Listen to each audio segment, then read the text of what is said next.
दो अंकों की संख्या, ठीक है।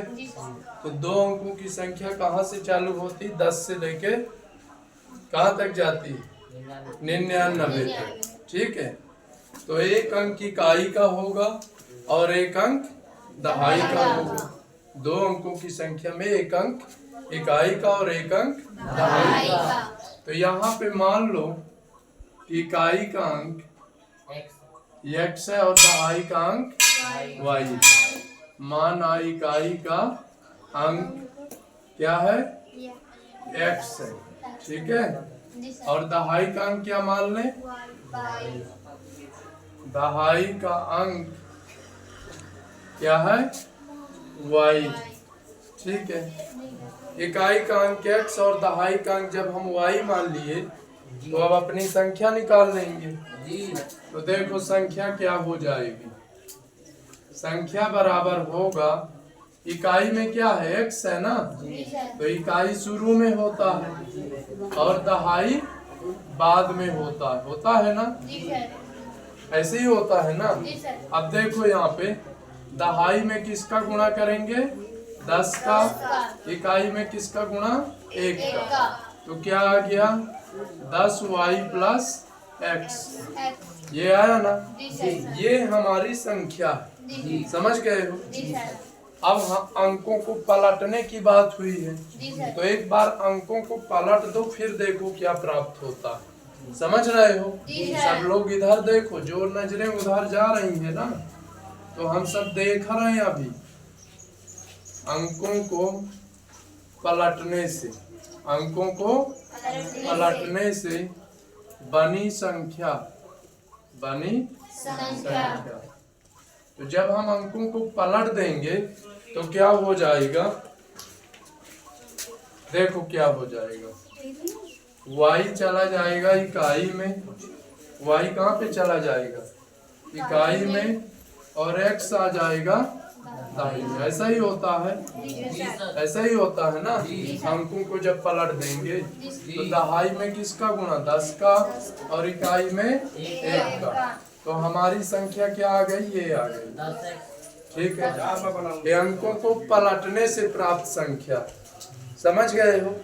अब क्वेश्चन क्या बोलता है, देखो यहाँ पे इस संख्या का 9 गुना, यानी ये जो संख्या है ये हमारी संख्या है, इसका 9 गुना अंकों को पलटने से जो संख्या प्राप्त हुई है इसके 2 गुने के क्या है, बराबर है। यानी इसका 9 गुना, इसका 2 गुना, दोनों क्या है, बराबर है। तो देखो अभी आप इसका 9 गुना कर दो, 10y प्लस x, और इसका क्या कर दो, 2 गुना, 10x प्लस y। चलो गुणा कर दो, 9 दहम 90, गुणा जल्दी जल्दी करो, 9x, इधर 2 दहम 20x, और यहाँ पे 2y, ठीक है। x y हम एक साइड कर लेंगे, तो देखो यहाँ पे 90y लिखा है ना, y वाला पद इधर ले आओ, ऋण में आ जाएगा। इधर क्या है, 20x, तो 9x को इधर कर लो, x एक तरफ, y एक तरफ, ठीक है। कितना बचा, 88 y बचा ना। इधर क्या बचा, घटा दो 11x, तो 11 इक्याम 11 8 कट जाएगा ना। यानी x का मान क्या आ गया, x का मान क्या आ गया, 8y, क्या आ गया, 8y। इसको हम प्रतिस्थापन विधि से हल करेंगे, ठीक है। ये x की वैल्यू सीधे निकाल आई, इसको हमने क्या मान लिया, समीकरण 2, ठीक है। ये हमारा समीकरण प्राप्त हुआ। अब देखो एक बात और बोली गई है, एक बात ये बोली गई है कि दोनों अंकों का योग क्या है, 9, एक अंक x है, एक अंक y। इन दोनों को यदि हम जोड़ देते हैं तो क्या प्राप्त होता है, 9। ये दूसरा समीकरण बन गया ना। ये हमारा समीकरण 3। अब देखो प्रतिस्थापन विधि इन दोनों में लगेगी, ठीक है।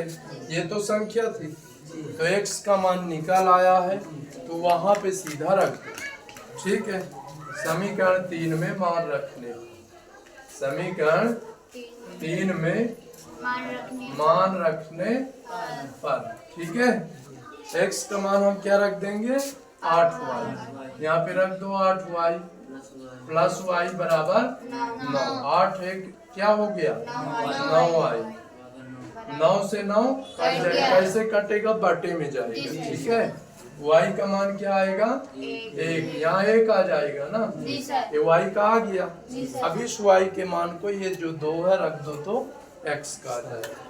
ठीक है, समीकरण 2 में y का मान रखने पर रख दो। क्या होगा x बराबर 8 गुणे 1 तो क्या आ गया 8।